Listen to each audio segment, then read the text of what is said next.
I'm Joe Grizzly, bitch.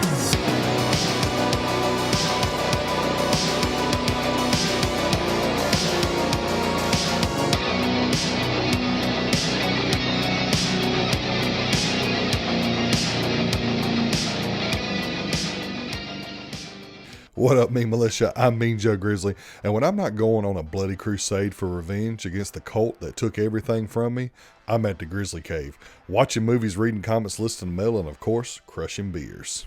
And I am back to bring y'all my review of Ballerina from the world of John Wick, the John Wick spinoff that takes place between the third and fourth film. And there's been some controversy behind the filming of this movie, like some reshoots that had to happen because the action scenes weren't where they wanted them to be, and that kind of gave me a little hesitation. I already wasn't super excited because spin-off movies normally don't work. There's a couple of exceptions, like Furiosa was pretty good for the Mad Max franchise, but overall, they really don't work. So the question is, did those reshoots work, and did they deliver a solid action flick and a solid chapter into the John Wick universe? Let's talk about it.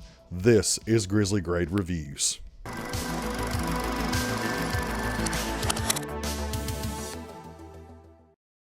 After her father is killed by a mysterious cult, Eve would be taken to a secret organization of ballerinas and assassins, where she would train her entire life to be their best. But now, years later, she would abandon all principles and loyalty to the Foundation to seek revenge against the cult that took everything from her. So, I'm a big fan of the John Wick franchise. I think it's like the best modern day action franchise and one of the best action franchises of all time. This whole world that they have built is just absolutely incredible. It's got so many layers to it and so many key players in it, and every movie just seems to get better and better. Now, I was a fan of the fourth film. The third film to me is the weakest film, but I was a big fan of the fourth film, and I felt like it left the franchise off in a good place. So when they announced the Continental show, which was not very good, and then they announced this Ballerina spinoff, I was kind of like, well, maybe they're doing a little too much with this franchise.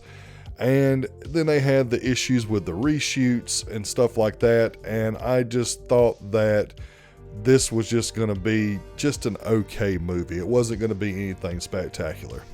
And I'm here to tell you that I was wrong. This movie was awesome. Is it the best John Wick movie we've gotten? Absolutely not.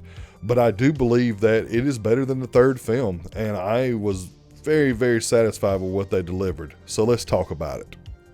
So starting out, Ana de Armas is great. She plays the main character Eve, and she does a fantastic job of giving us a human character in this world where people are supposed to be these cold-blooded assassins, and they're not supposed to be people that we can relate to. But she manages to deliver this performance with emotion and with this drive to complete her goal that we can all get behind. And that's not to say that she's overly emotional or anything like that.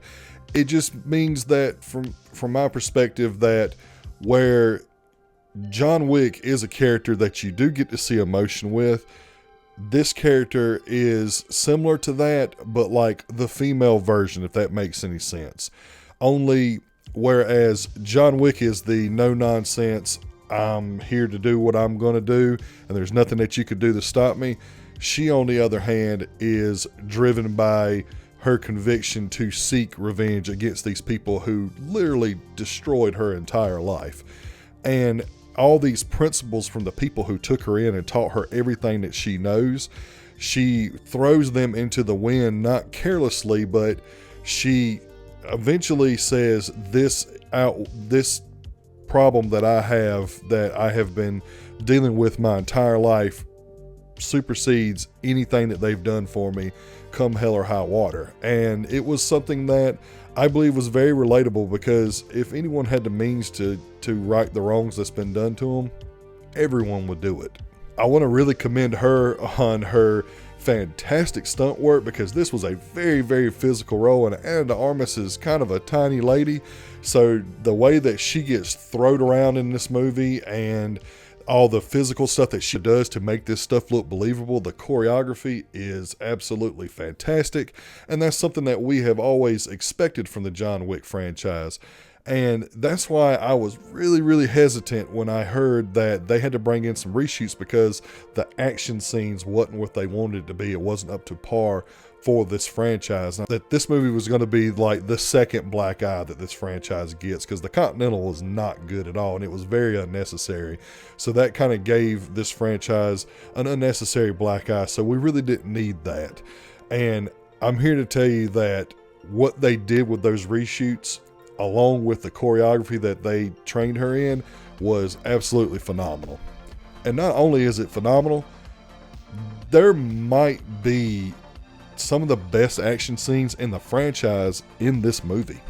And I know that that is so hard to believe, but there are incredible scenes in this movie. There's one scene, you can see it in the trailer, where she just got done completing a job and she's driving off, and this other car T-bones her and pushes the car all the way down the street while she is outside of the car sliding on the pavement with her feet, just waiting to pounce on this guy once the car stops and he jumps out. And that scene was absolutely incredible. It might not have done completely practically, but man, it looked damn good. There are these scenes that you can also see in the trailer where she is kind of in these real close quarters areas in the situation where all she has is grenades, and the way that they had her moving and the way that they had her dispatching all of these villains and how she's dealt with them was also just absolutely incredible. Her hand-to-hand skills in the movie look very convincing as well. There are just movements in this movie, just like with Keanu Reeves. Keanu Reeves is, as far as his hand-to-hand stuff goes, he's stiffer, but he also at the same time has this fluidity about the way he moves when he fights. And Ana de Armas's character Eve is kind of the opposite. She is an action figure. She's all over the place. She's jumping over tables. She's jumping up in the air and grabbing people by their neck and stabbing them in the face. Like she looks incredible in this movie in every aspect. Fight choreography aside, there are some action scenes, I've alluded to a couple of them before, that are absolutely incredible. There is a flamethrower duel in this movie, and it is so badass. It's something that I never thought that I'd ever see in a movie. And when it kind of starts, you really don't think it would work. You would think that it would just look real cartoonish and stuff, and they somehow make it look great. And I don't know how, because I know a lot of the stuff was done practically, but I don't know how they got away with them not getting severely hurt in some of these situations, because there are moments where the flames would engulf a character and it's like, holy shit, that person definitely got burned. And then I haven't really looked up anything about it, but everything just looked genuine. Burn stunts are something that always fascinate me, because me personally, I know there's no way in hell I could do it. And the way that they do the burn stunts in this movie just look incredible. It feels like that person is on fire for minutes sometimes, even though it's only like 10 seconds. You got a good soundtrack here as far as the score goes when the fights are taking place or in the moments of the movie where no action is going on. I thought that was pretty solid, and the movie just looks incredible. I like the neon draped world of John Wick, where everything in the clubs and stuff is all neon and bright lights with the dull tint in the background and stuff. I just felt like that they did a really good job of that. And there's a moment where the setting is like in the snow, and it just looks incredible. It's like an Eastern European type thing, and all of it just looks really, really good and authentic. It doesn't look like a movie set at all. Even the points where they're inside buildings and stuff, or inside areas where fights are taking place, like churches or towers or something like that, all of that just looks great and authentic. And that kind of stuff just really adds for the experience in a movie for me. Moving on to the mix aspects, these were things that that really wasn't that big of a transgression for me, but I just wanted a little bit more. And the story in it is nothing to write home about. The dialogue is really nothing to write home about. It's good enough. But what I really wanted to know more about was the villain organization that we're dealing with. I wanted to know a little more background of this quote cult of assassins that she was facing off against, because they kind of just felt like a cult in name, and there was a little bit of culty aspects there once you finally get the reveal of everything, but it never fully felt like the word cult was something that was dead on associated with this. Like, it just felt like it was just another group.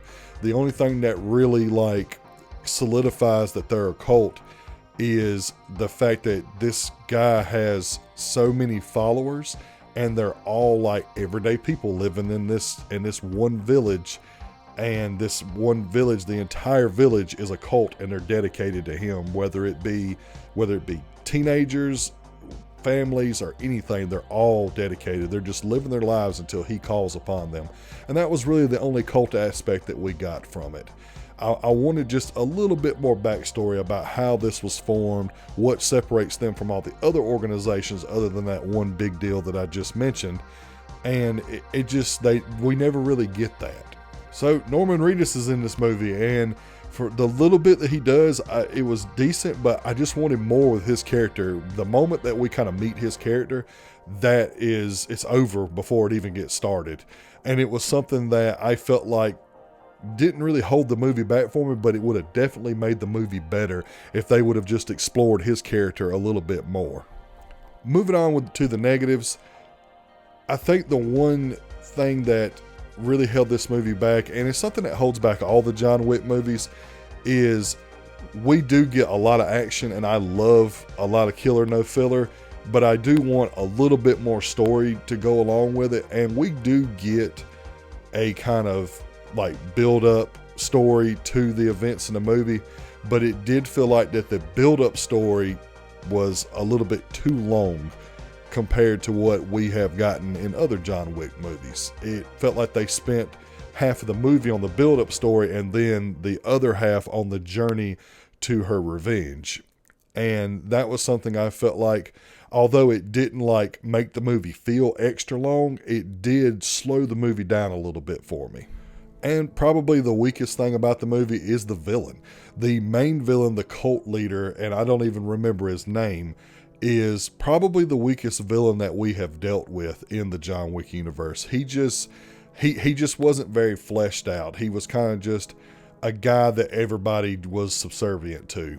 And I wanted a little bit more of a diabolical edge to my villain. Like the last movie's villain that was played by Bill Skarsgård, he was incredible. And we actually got a lot about him in the movie. We didn't really get much on this guy. And to me, that was definitely the weakest link of the movie. But overall, I gotta say, I was very satisfied with this movie. I had a lot of fun with it. I liked it a lot. It is definitely not the worst John Wick movie. And I feel like it's even better than the third film. So I feel like that if you like John Wick and you are wanting to kind of expand this world a little bit for yourself, I think this movie is the perfect thing for you. So with all that being said, Ballerina gets a 4.25 out of 5 and is Grizzly grade guaranteed. Head out to the theaters, check this one out. I think you'll like it, especially if you're just looking for a good action movie with great fight choreography and gunplay. This is the movie for you. If you're a fan of John Wick, you're definitely going to love it. Well, that's going to bring this video to an end. Thank you all so much for your continued support and patience. Without y'all, this channel isn't possible. And if you like this video, like it. And if you liked it enough, please head over to the channel, hit the subscribe and bell button so you never miss an episode. Also, please follow me on all social media platforms so that you can get channel updates, movie news, and all forms of badassery. Coming up next, we have Predator, Killer of Killers. I'm not going to promise that I'm going to get this review out. I'm going to do my best, so bear with me on that. I'm going to try to get that one out this week too. If not, I might get to it some other time. I might not. But stay tuned Friday and stay tuned this week because you are going to be getting an announcement that's going to be premiering on Friday. And I am very excited to bring y'all this. I've been working on this for a while now, and it's something that I've put a lot of passion into. So I hope that you're going to like it. So until next time, remember, I'm Joe Grizzly, bitch.